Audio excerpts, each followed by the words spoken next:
Today's Broncos breakdown is presented to you by Aura, an all-in-one digital safety company that keeps yourself and your wallet protected when you are online. Start today and get a 14-day free trial when you go to aura.com/chatsports. I'll tell you more about their awesome services later on in the video. But we've got the latest Broncos news and rumors to get to today. We'll be talking about an interesting trade rumor out there surrounding KJ Hamler, plus Jeudy's dealing with a bit of an injury, so we'll examine that and look at Nathaniel Hackett's bizarre, I think we'll call it, approach to his first NFL offseason with the crew. But first up, trade KJ Hamler to the Chicago Bears is what Fansided thinks. So there was an interesting article that came out from Fansided yesterday proposing the idea of Hamler going off to Chicago. And it makes a little bit of sense. It makes a lot of sense, honestly, for the Bears, right? They need help at wide receiver. They want to see Justin Fields develop. And Hamler is sneaky young, and they just drafted a 25-year-old rookie back in the first round. Now, Hamler is coming off, the third round, but he is coming off an ACL tear. And things just haven't gone the way I think a lot of people would have hoped for. A second-round pick in 2020. Didn't see a huge breakthrough season. Had some injury issues in that first year, and it carried over, unfortunately, into year two, where he ultimately dealt with that ACL tear. I would not trade KJ Hamler, though. Okay? To me, it just doesn't seem to make a ton of sense when you go out and get Russell Wilson and then turn around and trade away one of your dynamic, explosive playmakers. I'm just not seeing the connection as to why that makes a ton of sense. Now, I will maybe entertain the other side of the argument and say, if the Bears want to blow the Broncos away with an offer that's realistic, but they can't refuse because Chicago needs help bad, then I could see that making a little bit of sense. But you don't trade for Russell Wilson and then go trade away a wide receiver, right? That just doesn't seem to align for me. Now, Hamler in his career so far has been, let's call it, a bit underwhelming. In 16 games through 2 seasons so far, 455 yards and 3 touchdowns. Not what you would have hoped to seen out of a second-round pick. But there's a lot of optimism that in year 3, he's going to bounce back well from the ACL tear last year. And there's some conflicting-ish, I wouldn't say reports, but just analysis of how he's looked so far at OTAs, right? There's always, anytime a player comes back from an injury, it is guaranteed almost 2 things are happening. He's never been in it's his best shape of his life, right? That's almost a guarantee. And 2, he is way ahead of schedule. We heard almost both of those things about a month ago, and now it's a little bit of watching videos of him at practice and whatnot, not running maybe with full confidence in his knee. So do you think KJ Hamler will have a bounce-back season this year? I really hope to see that because I think he could be an awesome feature in this offense. But let me know what you think. Drop a Y for yes if you think he will, or if you're a little pessimistic, give me an N for no. My first impression when Wilson came over and started practicing, we started working out with wide receivers at his place in California, I thought KJ Hamler could be his Tyler Lockett. You know what I'm saying? That deep threat, the other end of that moon ball, stretch the field, sneaky good player on a team.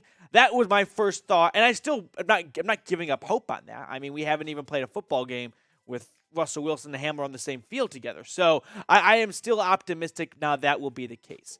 We'll examine this trade in more detail in just a second, but first, Aura is our proud presenting sponsor today, and they have you covered across the board.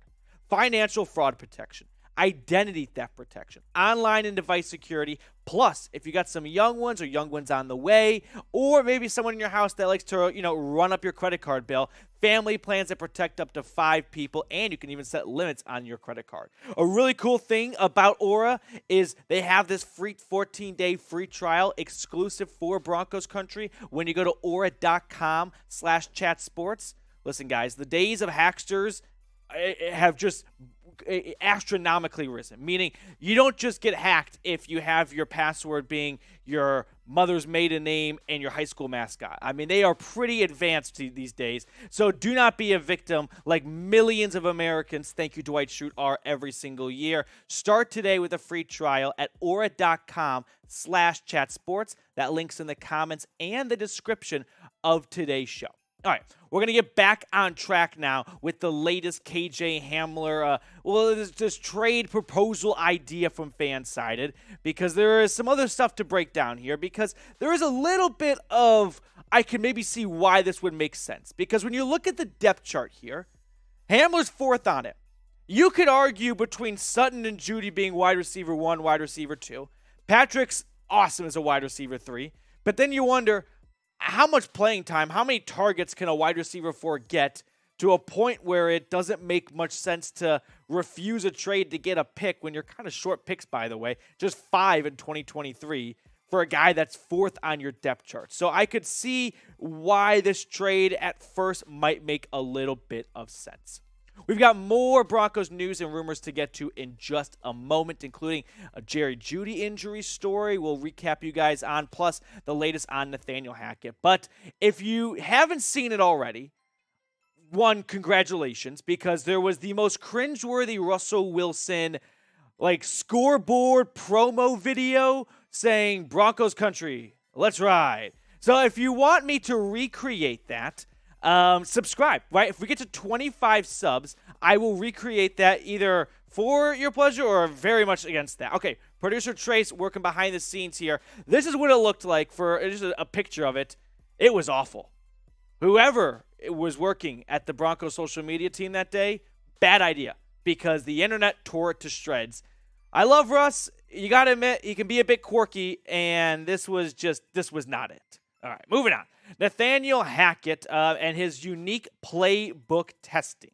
So Hackett, in his first season as an NFL head coach, usually in coaches' first years, they like to, change the wall decor in the building. Maybe switch up the carpets.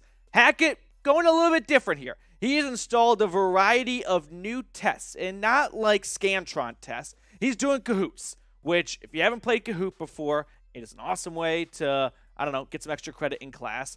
And it's pretty fun, and the team is having a lot of fun with it. A couple players spoke about this. Tim Patrick saying, it's cool. It's something we've never had before. And then Nathaniel Hackett praising Lloyd Cushenberry, who has dominated these Kahoot tests, saying Cush just dominated. And then Dalton Reisner also adding on, saying, it's fun. I think we all kind of think, hey, we might have a Kahoot today. Be ready. But I don't think anybody is studying just to handle the Kahoots. You better be studying a long time before that. But Cush, he's fast, man. I really hope Nathaniel Hackett, and we all do, works out as a head coach for the Broncos, okay?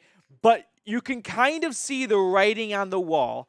If this hire doesn't work out, the first thing people are going to say was, well, in his first season, he was having players take Kahoot tests, right? The joke sort of writes itself of if this all backfires and the Broncos are underwhelming and they do not live up to expectations and Hackett becomes the scapegoat, 2-3 years down the road, the first thing we're all going to say was, what idiot says Kahoot tests in the first offseason, okay? That's my one fear. I like them. They're fun. I think, I'm not in the building, so I'm not going to testify as to whether they are beneficial or not, but this will be a quick bulletin board material if things backfire.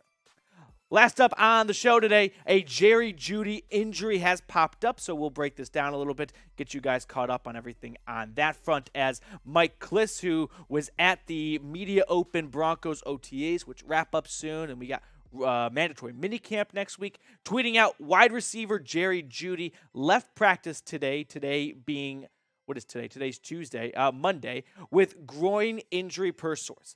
Came back to watch practice, but was limping. Nothing overly serious. Had the look of missing final 1 to 2 weeks of OTA/minicamp, but should be ready by training camp. Now, Nathaniel Hackett, of course, was asked about this in his presser, and here's what he said regarding Jeudy's injury.